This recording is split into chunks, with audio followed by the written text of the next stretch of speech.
ओम क्रम जंभन सूक्त अथर्ववेद कांड 2 सूक्त 31। ऋष अथर्वा देवता इंद्र छंद अनुष्टुप स्वर गांधार उदात।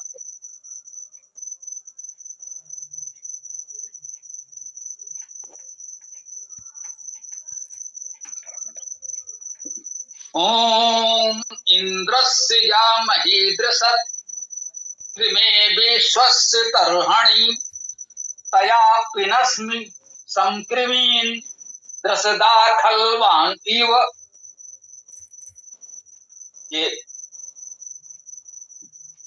क्रम जंभन सूक्त है अथर्ववेद में, कांड 2 सूक्त 31।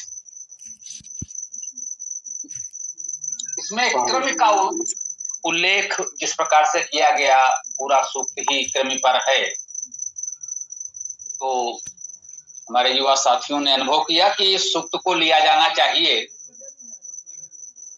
इससे इतना तो दिख रहा है कि वेद में क्रमियों का उल्लेख प्रमुखता से, ऐसा नहीं कहीं कोई शब्द आ गया और उसको हम लोगों ने ले लिया हो कि नहीं भाई ये शब्द भी है। पूरा का पूरा सूक्त है, उसके विषय में व्यापक वर्णन है।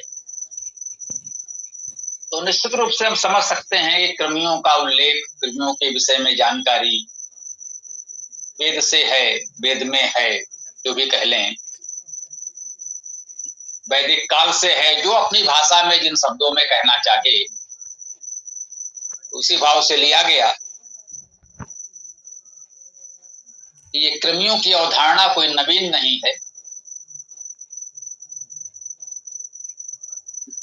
विश्व का प्राचीनतम ग्रंथ वेद है और उसमें भी इसका उल्लेख प्रमुखता से है। देखिए, कह रहे हैं इंद्रस्य यामहि दृशत्। इंद्रस्य, इंद्र का, इंद्र क्या है? जो लोग इतने समय से जुड़े हैं, भोली भात जानते हैं। इंद्र शब्द इद इंद धातु से बना है। इसका अर्थ है ऐश्वर्य होना, परम ऐश्वर्य होना। तो इंद्र शब्द का अर्थ होता है परम ऐश्वर्यवान।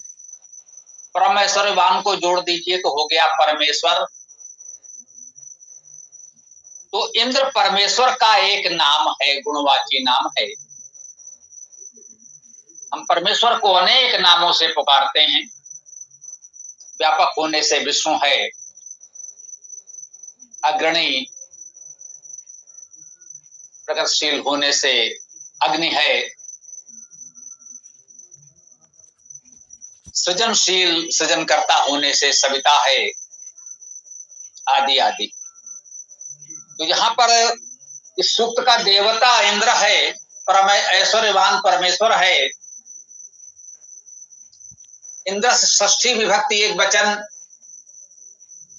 तो इंद्रस शब्द का अर्थ हुआ, इस इंद्रस पद का अर्थ हुआ इंद्र का, या जो सर्वनाम है।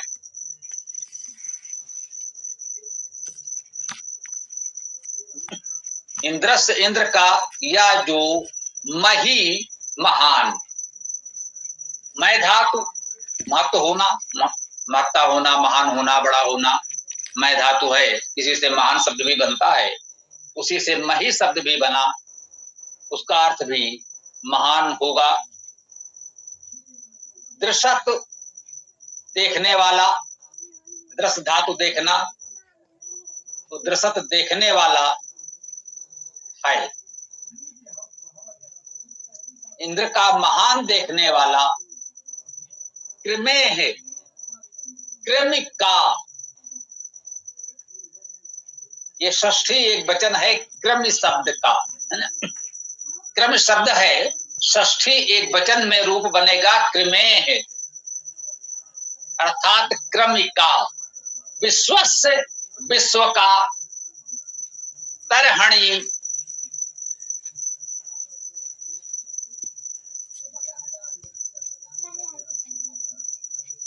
तो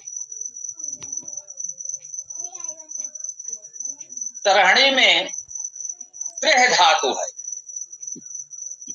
त्रेह धातु का अर्थ हिंसा करना, मार डालना, दुख देना।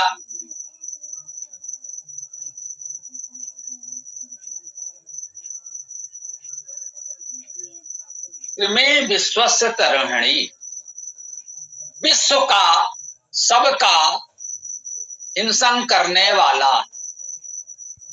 क्रमिका, वो कृमि जो सबका विश्व का हिंसा करने वाला है, दुख देने वाला है। यहाँ बता रहे हैं कि हम किस क्रम की बात कर रहे हैं जो सबको दुख देने वाला।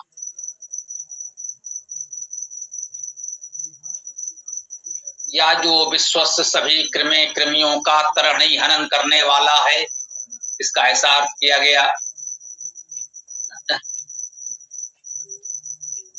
या विश्वस्य कृमे तरहणी,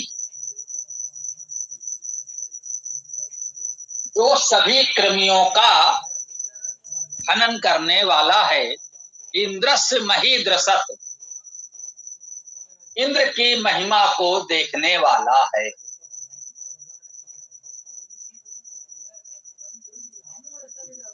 इंद्रस्य या महीद्रसत, जो इंद्र की महिमा को देखने वाला है।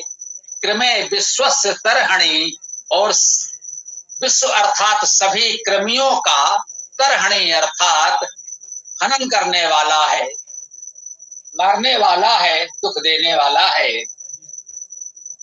तया पिनस्मि, तया उसके द्वारा, पिनस्मि उसे हम क्या करते हैं, पिनस्मि अर्थात पीसता हूं।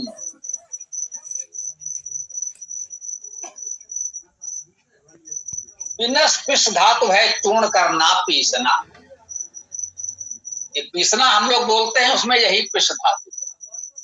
पिस और पिनस दोनों रूपों में ये धातु चलती है। इसका अर्थ है जब शब्द बनेगा, विभक्तियां लगकर रूप बनेंगे, तो पिस और पिनस के रूप में बनेंगे। ना इसको जो ना जुड़ा है, इसको प्रत्यय एक प्रकार से कहते हैं। पिनस में पीसता हूं।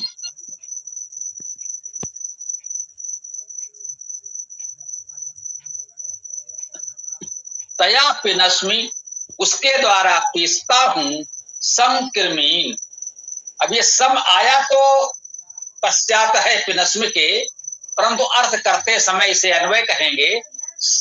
ये क्रिया से पूर्व सम उपसर्ग लगाएंगे। सम पिनस्मि, सम्यक रूप से पीसता हूं, भली भांत पीसता हूं।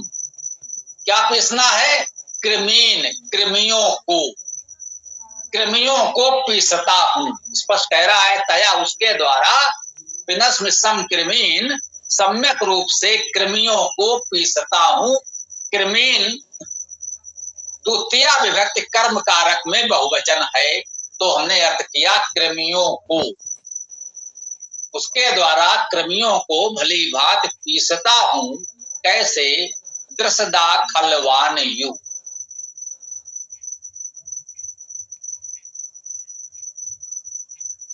दृसदा दृष्टि द्वारा, दृसत आ, दृसद पद में आ विभक्ति जुड़ी है, तो दृसद देखने वाले द्वारा या दृष्टि द्वारा। खलवान, खलवान का अर्थ किया है छेदने काटने वाले, भ्रमणशील, घूमने वाले।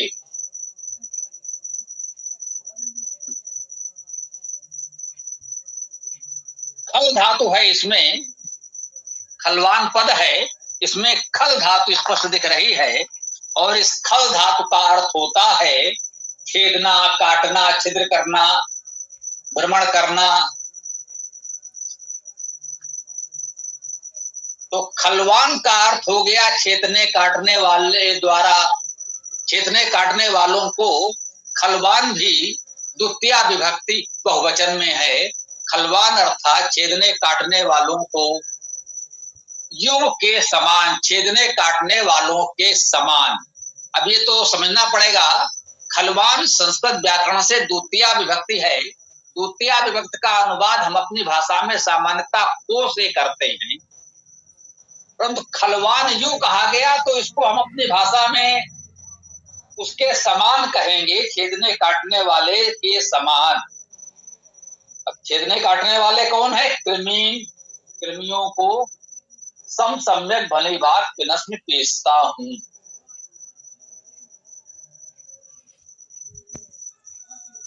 तो इसके भावार्थ को देखते हैं, एक बार इस मंत्र को समझने का प्रयास करेंगे। इस भावार्थ में कि जो इंद्र अर्थात परम ऐश्वर्यशाली परमेश्वर की महिमा को देखने वाला है, ये बात महत्वपूर्ण है। इस सूक्त का देवता इंद्र है, क्रम सूक्त है, क्रम जम्भन सूक्त है, परंतु इस सूक्त का देवता इंद्र है। जब क्रम सूक्त है तो देवता भी क्रम होना चाहिए। ठीक बात। इन सब स्थितियों से हमें जागरूक किया जा रहा है कि वेद विद्या को समझते समय बुद्धि को बहुत खुला रखना होगा।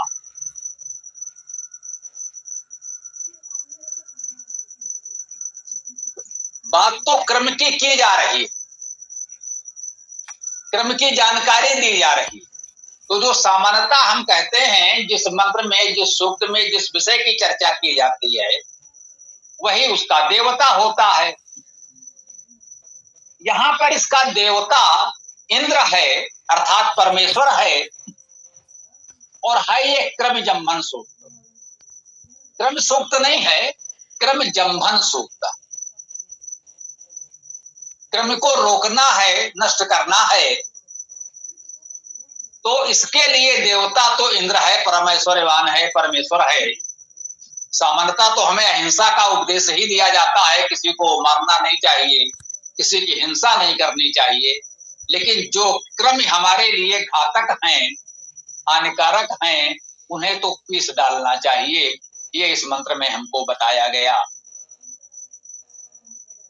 तो इसलिए इसका मंत्र का देवत्व क्रम नहीं है, इंद्र है, वो परमेश्वर है। हम उसका ध्यान आह्वान करते हैं। कहते हैं जो इंद्र से या महीद्रसत, जो उस इंद्र परमेश्वर की महिमा को देखने वाला है, जो उस परमेश्वर की महिमा को, उसके महत्व को, उसके गुणों को जानता समझता है, ऐसा दिव्य उपासक ये अधिकार रखता है, ये उपाय कर सकता है कि इन कृमियों का नाश कैसे किया जाए। कृमि सूक्ष्म जीव होते हैं जो रोगकारक होते हैं, उनका विनाश करना पड़ता है। प्रतीकात्मक रूप से समझे, जब सीधे परमेश्वर की ही बात की जा रही हो कि जो परमेश्वर की महिमा को देखने वाला है, वही इन कृमियों का विनाश कर सकता है। कहीं छोटे छोटे कृमियों का विनाश करने के लिए परमेश्वर को बीच में लाने की क्या आवश्यकता थी? भाई, एक तो हमें हिंसा नहीं करनी, हिंसा करनी पड़ी तो परमेश्वर की अनुमति लेनी है, समझना है।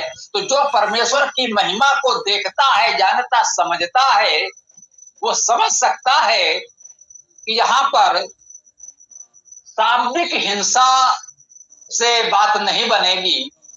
जो समाज के लिए घातक हैं, हानिकारक हैं, रोगकारक हैं, यदि उनको मारने में हम संकोच करेंगे हिंसा के कारण, तब तो समाज का विनाश हो जाएगा।